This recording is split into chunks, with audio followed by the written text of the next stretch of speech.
Bismillahirrahmanirrahim. Alhamdulillahi Rabbil Alamin. Wassalatu wassalamu ala ashrafil anbiya'i wal mursalin Sayyidina wa nabiyina wa habibina wa syafi'ina wa dhukhrina wa maulana Muhammadin sallallahu alaihi wasallam wa ala alihi wa sahbihi ajma'in. Allahumma rabbi shrah li sadri wa yassir li amri wahlul 'uqdatam min lisani yafqahu qawli.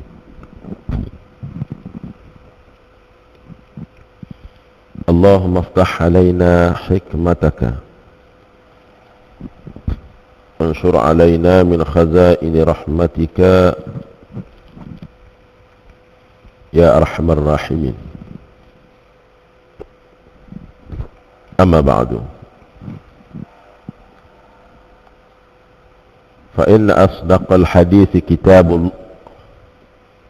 wa khairal hadi hadi Muhammadin sallallahu alaihi wasallam wa syarral umuri muhdatsatuha wa kullu muhdatsatin bid'ah. Alhamdulillah, syukur pada Allah Subhanahu wa taala. Pada pagi 28 Rajab 1436 Hijriah, bersamaan dengan 17 hari bulan Mei 2015, kita dilanjutkan, dipanjangkan usia lagi oleh Allah Subhanahu wa taala untuk kita meneruskan pengabdian diri kepada Allah. Alhamdulillah, syukur banyak-banyak kepada Allah kerana Allah masih lagi membangunkan kita pada pagi ini untuk sama-sama kita menunaikan kewajipan, kefarduan yang telah difardukan oleh Allah Subhanahu wa taala, yaitu salat subuh secara berjamaah. Muslimin sidang Jumaah yang dirahmati Allah sekalian, InsyaAllah pada pagi ini kita sambung kembali 4 perkara yang masih berbaki daripada 8 golongan. 8 golongan, berbaki 4 golongan lagi daripada kalam Abul Khatib rahimahullahu ta'ala, iaitu barang siapa bergaul dengan 8 golongan, maka Allah akan menambah kepadanya 8 hal. Dan sebelum daripada ini kita telah sama-sama mendengar 4 golongan, berbaki 4 lagi. 4 lagi yang berbaki 8 golongan tersebut ialah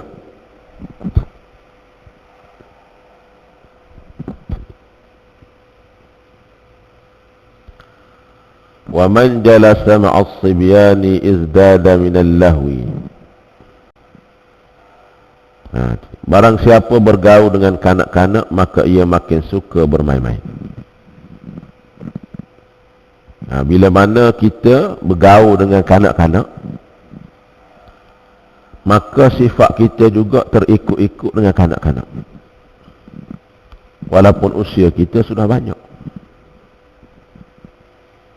Tu kita tengok hari ini, dulu dan bila-bila pun, kalaulah orang itu menjadikan kanak-kanak itu teman karibnya, ke mana sahaja kanak-kanak itu pergi,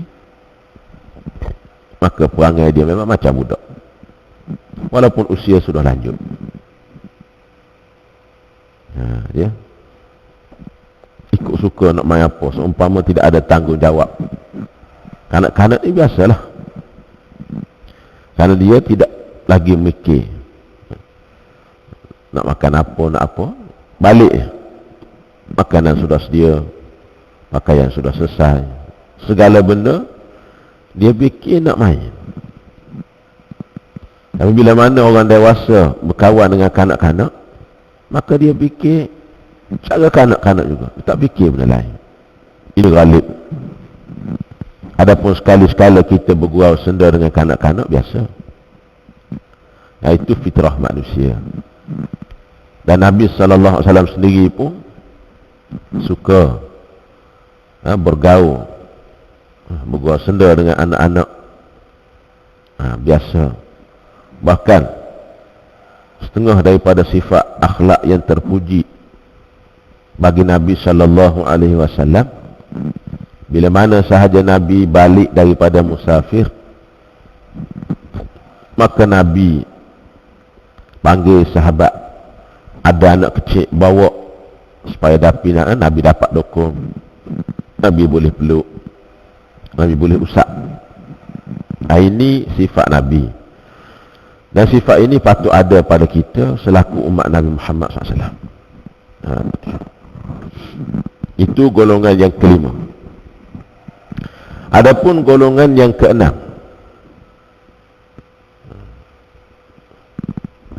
wa man jalasa ma'al fusaqi izdada minal jara'ati 'ala adh-dhunubi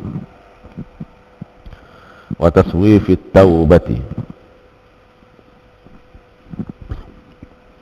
Barang siapa bergaul dengan orang-orang fasik, maka bertambahlah kecenderungannya untuk melakukan dosa dan melalaikan taubat. Maknanya menangguh-nangguhkan taubat. Ini boleh penyakit. Berkawan dengan orang fasik. Orang fasik ni kata setengah fuqaha, kata fuqaha ni, apabila seseorang itu mengekali dosa kecil, banyak dosa kecil daripada pahala, maka jadilah dirinya fasik. Fasik ni kalau terjemuh dalam bahasa Melayu, bahasa Malaysia, iaitu jahat. Akan jadi jahat. Bila mana jahat, maka dia berani melakukan dosa. Tak fikirlah benda ni diazab oleh Allah, Allah kutuk, tak kira. Dia jadi berani sebab kawan-kawan dia berani belaka. Sebab itu kita tengok punca manusia jadi jahat, pada ghalibnya faktor besar kawan. Kawan dia mencuri, dia pun berkawan dengan kawan mencuri. Akhir sekali dia tak mencuri, kemudian ikut orang mencuri. Dia pula mencuri, dia pula jadi kepala penyamun. Kerana kawan-kawan dia buat perkara yang sama, berani buat dosa. Taubat nanti dulu, kita masih muda lagi bro. Usia kita masih muda lagi. Nanti kita tua-tua, kita taubat lah. Macam pakcik-pakcik Pak Haji, dah tua tu pergi balik ke surau masjid, kita pun macam tu juga. Bukan nak terus gini. Cuma sekarang ni kita buat dulu. Satu masa nanti kita cuci tangan kita, kita taubatlah. Dia menangguh-nangguhkan taubat, sedangkan tidak yakin bahawa usianya akan mencecah satu tempoh, satu masa yang panjang. Dia tak yakin.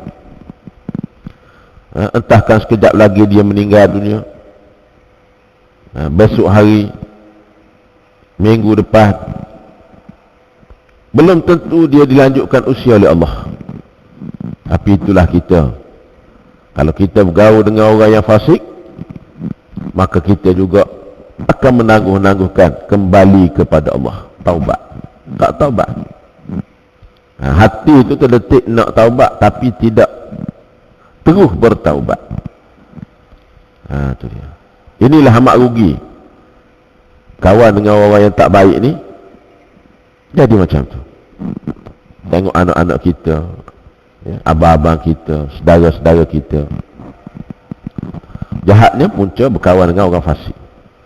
Punca jadi fasik juga iaitu apabila seseorang itu melakukan dosa besar, kemudian dia tidak bertaubat kepada Allah, walaupun dosa besar itu dia lakukan hanya sekali.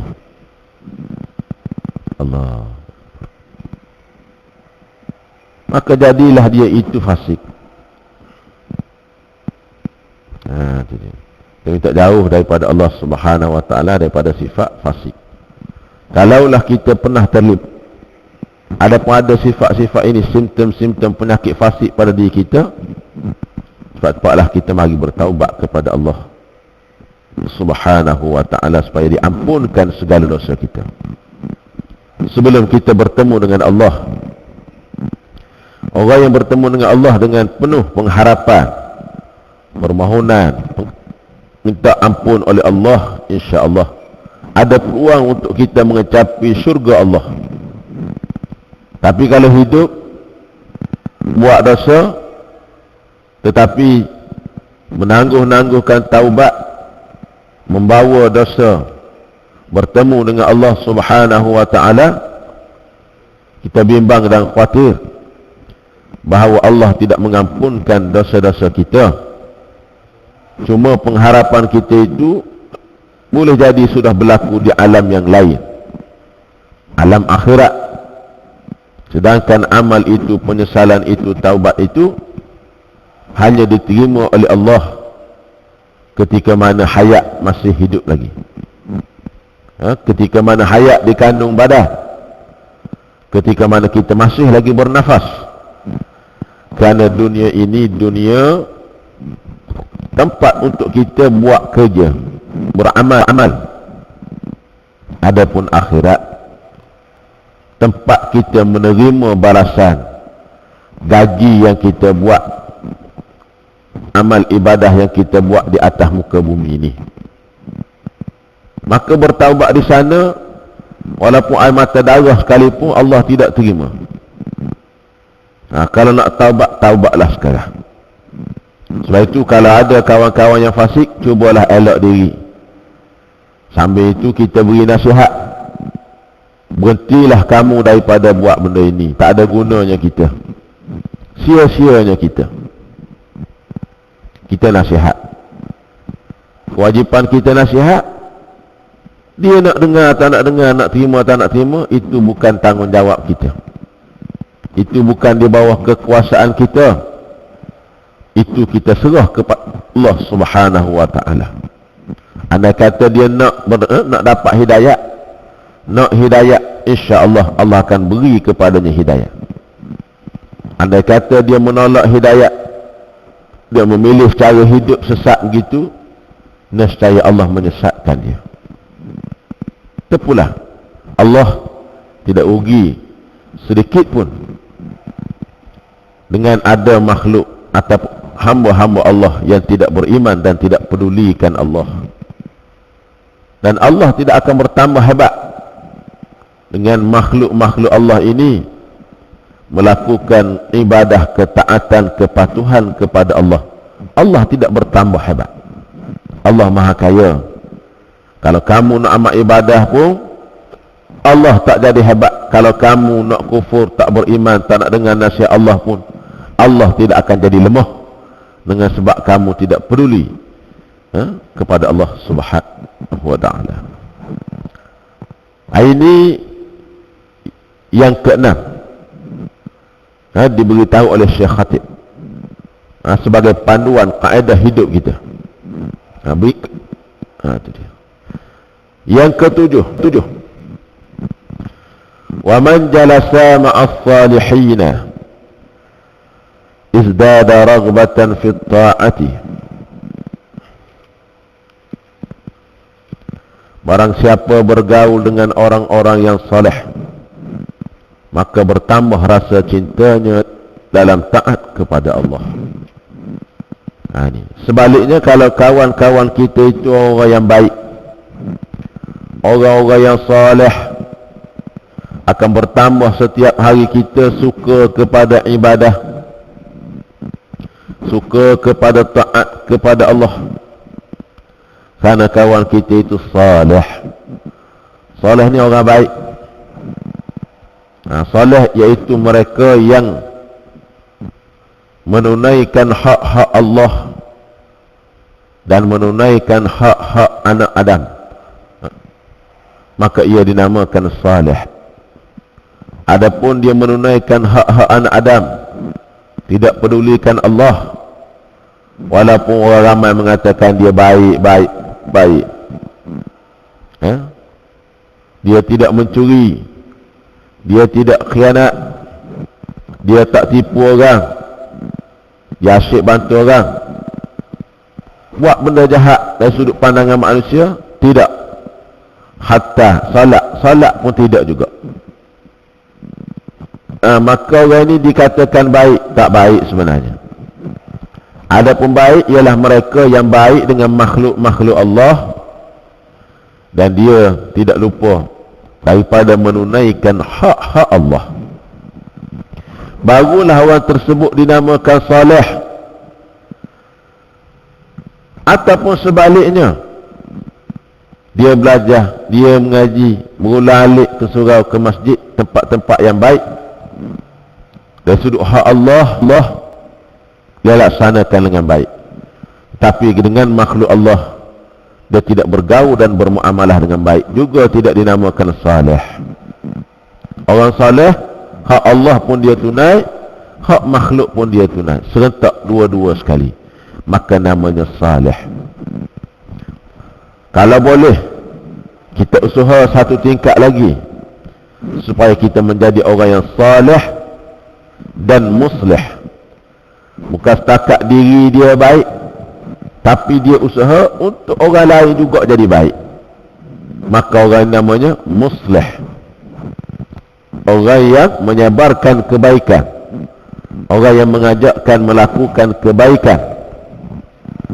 Kerana firman Allah Subhanahu wa ta'ala, a'udzu billahi minasyaitonir rajim, wal takum minkum ummatun yad'una ilal khair wa ya'muruna bil ma'ruf wa yanhauna 'anil munkar.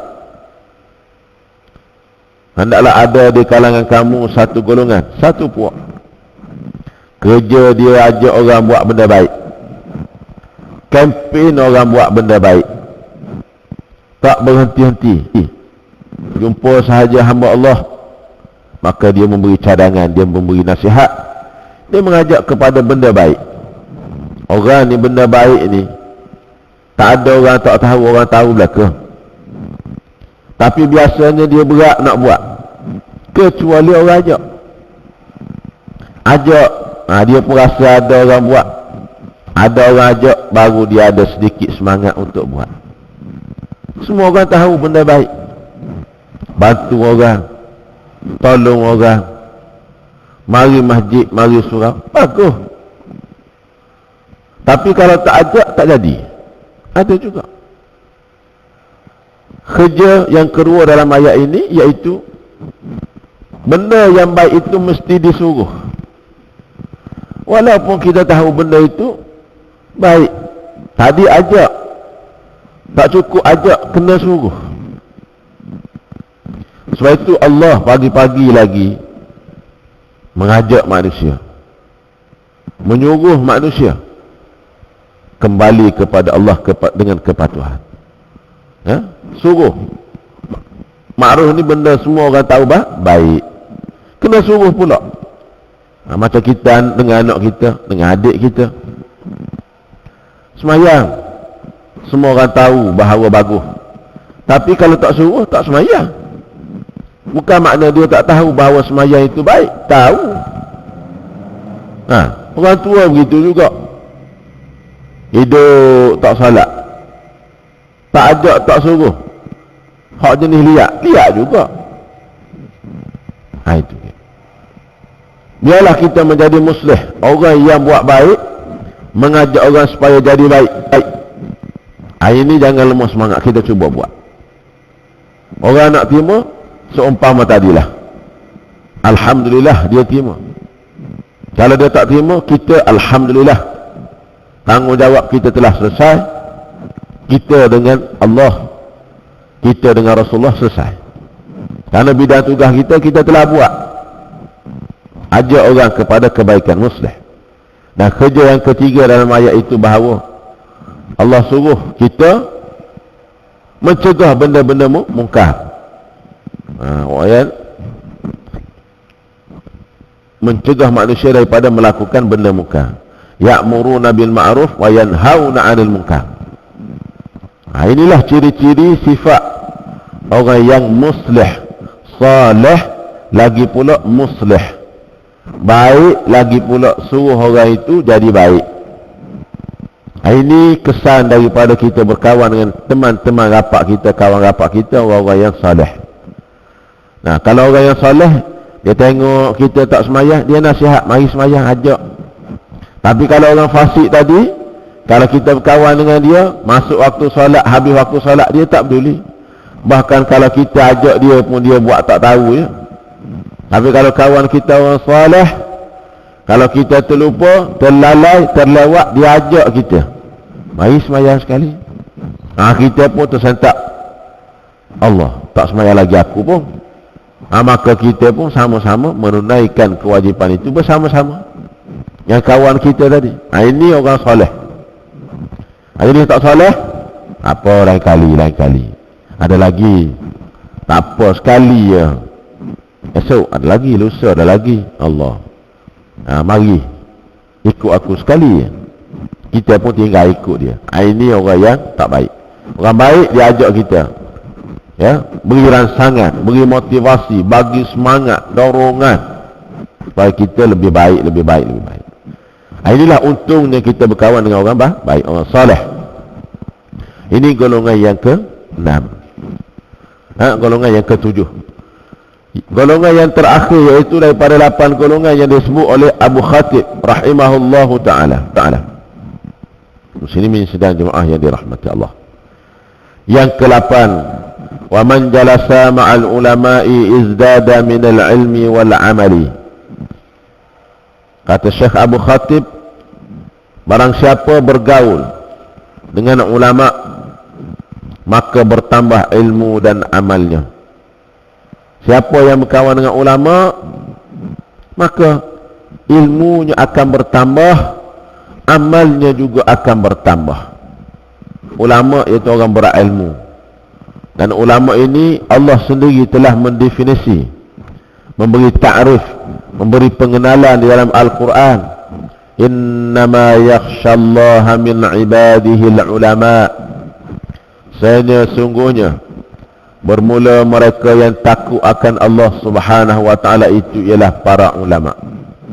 Ulama adalah orang yang paling takut kepada Allah, iaitu orang yang tahu. Mana ulama ini orang yang tahu, orang yang berilmu. Sebab itu dia takut kepada Allah kerana dia kenal Allah. Sebagaimana kita takut kepada harimau singa, kerana apa? Kerana kita kenal harimau dan singa ini tak boleh pergi rapat, tak boleh kita berdamping, dia makan orang. Dengan sebab kita tahu, maka kita pun gerung. Binatang-binatang berbisa kita tahu. Itu dia. Sebab itulah dia takut. Begitu juga alim ulama. Bila mana dia kenal Allah, Allah ni maha hebat, Allah ni maha kaya, kita ni maha lemah, maha miskin, berhajat kepada Allah yang maha kaya, maka dia bertambah dekat, bertambah sayang, bertambah taat kepada Allah. Dan bila mana orang itu bertambah dekat, bertambah takut, maka Allah akan tambah ilmunya. Ya, ittaqullah wa yu'allimukumullah. Takutlah kamu kepada Allah, nescaya Allah akan tambah kepada kamu ilmu. Ilmu ni kita nak banyak, tapi kalau Allah tak bagi, tak dapat. Dan sifat ilmu, bila mana kita dapat, kita beramal, insya-Allah Allah akan tambah-tambah. Bahkan ilmu yang kita tidak belajar pun Allah beri kepada kita. Man amila lima alima warasahu Allahu ilma ma la ya'lam. Ilma ma lam ya'lam. Barang siapa yang beramal dengan apa yang dia tahu, nescaya Allah akan mewariskan kepadanya ilmu-ilmu yang dia tidak belajar. Itu dia. Sebab itulah kita diminta senantiasa bergaul dengan orang baik, lebih-lebih lagi bergaul dengan para ulama, karena ulama ini ialah pewaris kepada nabi-nabi. Ini pengiktirafan daripada Rasulullah sendiri. Al-ulama'u warasatul anbiya. Alim ulama itu merupakan waris para nabi. Nabi tak sebut orang kaya itu waris kepada nabi, tak sebut. Orang bijak nabi tak sebut waris. Tetapi alim ulama, nabi kata inilah waris-waris nabi-nabi. Maka sebab itu kita nak berkawan, berkawanlah dengan waris-waris nabi. Di samping itu bukan makna kita menafikan berkawan dengan orang lain. Bila mana kita berkawan dengan ulama, banyak yang kita boleh ambil daripada dia, panduan-panduan hidup yang kita tidak ketahui. Sebab itu dalam Al-Quran surah Al-Kahfi, yang mana Nabi suruh kita baca pada hari Jumaat ataupun malamnya, dalam surah Al-Kahfi itu menceritakan kisah Nabi Musa alaihi salam diperintahkan oleh Allah mencari seorang yang alim ilmu hakikat, yaitu Nabi Khidir alaihi salam. Walah Nabi Musa itu Nabi lagi Rasul, tapi diminta supaya pergi cari, berdamping, mengambil mutiara-mutiara ilmu daripada Syekh Khidir alaihi salatu wassalam. Sehingga mana menemui kepenatan. Nabi Musa tidak pernah mengungkapkan dalam bab apa jua keadaannya menyebut tentang penat.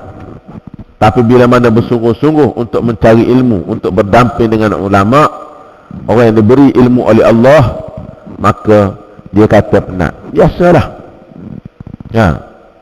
Laqad laqina fi safarina hadha nasaba. Sesungguhnya kami telah menemui dalam musafir kami ini kepenatan, yaitu musafir menuntut ilmu. Bila mana bertemu dengan Syekh Khidir, maka banyak ilmu-ilmu yang dia ambil. Zahirnya dia tak faham, tetapi telah diterangkan oleh gurunya, maksudnya sekian-sekian. Naik kapal, guru dia tebuk kapal. Tuan kapal itu beri tumpang kepadanya. Berhenti di tepi persisiran pantai, ternampak kanak-kanak, lalu dibunuh kanak-kanak yang tak berdosa. Pada zahirnya, bila mana masuk satu kampung, ada satu rumah nak roboh, maka dibangunkan kembali dinding-dinding rumah tersebut. Kenapa? Kerana ada makna yang tersirat yang Nabi Musa tidak tahu, tetapi Nabi Khidir mengetahui. Maka setelah ditekan, diminta oleh Nabi Musa, maka akhir sekali Nabi Khidir cerita, kapal tebuk kerana di belakang sana ada raja yang zalim, yang mana mengintai-intai sampan perahu rakyat. Kalaulah sampan perahu itu elok, maka dia akan rampas. Sebab itu Allah suruh tebuk kapal, tebuk perahu. Bila mana dia tengok perahu ni, perahu bocor, maka dia tak akan rampas. Selamat orang itu untuk buat kerja harian cari makan. Adapun kanak-kanak yang aku bunuh itu, kenapa? Kerana Allah Subhanahu wa ta'ala beritahu kepada aku, bila mana anak ini besar, dia akan mendatangkan masalah kepada keluarga. Maka disuruh menamatkan riwayatnya. Kalau dia mati kecil, dia dijamin syurga, tak buat dosa. Ibu bapanya juga selamat. Kalau dia besar, dia buat jahat kerana sayangkan anak, maka ibu bapa juga akan jatuh ke kancah maksiat, merelakan anak mereka. Sedangkan ibu bapa itu ialah kedua-duanya salih. Ini Allah beritahu, sedangkan zahir kita tak tahu. Inilah untungnya dengan ulama. Kenapa dibangunkan dinding kembali sedangkan orang kampung tersebut kampung yang kedekut, kampung tak mengenal jasa, tak ajak orang, tak menjadikan tetamu dilayan dengan baik, dia tak peduli. Sehingga mana Musa katakan ambil upah boleh, maka Nabi Khidir kata, aku bangunkan dinding ini, tembok ini, kerana di belakang ini ada harta peninggalan ayah kepada anak, anak yatim, yang mana kalau tidak dibangunkan, dibimbangi, harta yang tersimpan itu diketahui oleh orang lalu diambil. Maka aku bangunkan dinding itu supaya harta tersebut terselamat. Satu masa nanti dia besar, dia akan balik dan dia akan ambil harta tersebut. Inilah cerita dalam Al-Quran, dalam surah Al-Kahfi, untuk memberi pengajaran kepada kita yang kita boleh ambil sebagaimana nasihat Abu Khatib ini. Bila mana kita berkawan dengan alim ulama, maka akan bertambah dua perkara, ilmu dan amal. Dan memang inilah tugas selaku orang mukmin, bukan hanya dia percaya kepada Allah, percaya kepada Rasulullah, tetapi diminta supaya kita beramal dengan amal yang salih. Ya ayyuhallazina amanu wa amilus salihat, wahai orang-orang yang yakin dengan hari akhirat, orang-orang yang benar, orang yang beriman, maka hendaklah kamu beriman dan buatlah amal-amal yang salih. Kalau kita beriman saja tidak memadai, tak sempurna. Mestilah digabung jalinkan dengan amal. Tetapi kalau beramal tanpa adanya ilmu, maka amal itu seumpama debu yang berterbangan, tidak diterima oleh Allah dan tidak diberi pahala. Bila mana meninggal dunia, maka segala pekerjaan tanpa ilmu itu menjadi sia-sia dan akan bawa penyesalan yang tidak berkesudahan di akhirat nanti. Dan inilah 8 golongan telah selesai kita membicarakan daripada kalam Abu Khatib. Maka kita menjadikan panduan hidup kita. Sebagai kesimpulan, marilah kita sama-sama pada pagi ini dan hari-hari yang seterusnya, kerana kita tak lama lagi, dalam lebih kurang sebulan, kita akan menemui bulan yang penuh barakah, iaitu bulan Ramadan Al-Mubarak. Maka marilah kita tambah ilmu, tambah amal, tambah kefahaman kita tentang agama.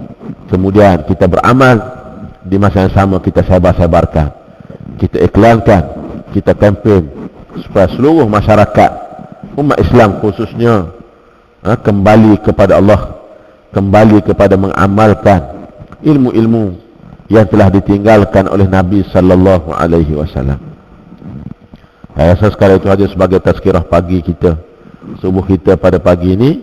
Moga-moga apa yang kita dengar, kita boleh mengambil pengajaran, menjadi motivasi pagi bagi diri kita untuk kita lebih maju ke hadapan, bersungguh-sungguh dalam segala tindakan, dan kita melakukan dengan penuh keikhlasan kepada Allah Subhanahu wa taala. Sekadar itu saja. Insya-Allah ada masa, ada peluang, panjang umur, kita akan bertemu kembali dalam siri-siri seterusnya insya-Allah. Yang baik datang daripada Allah, yang kurang itu daripada kelemahan kita semua. Aku qouli hadza wa astaghfirullahal azim li wa lakum. Wassalamualaikum warahmatullahi wabarakatuh.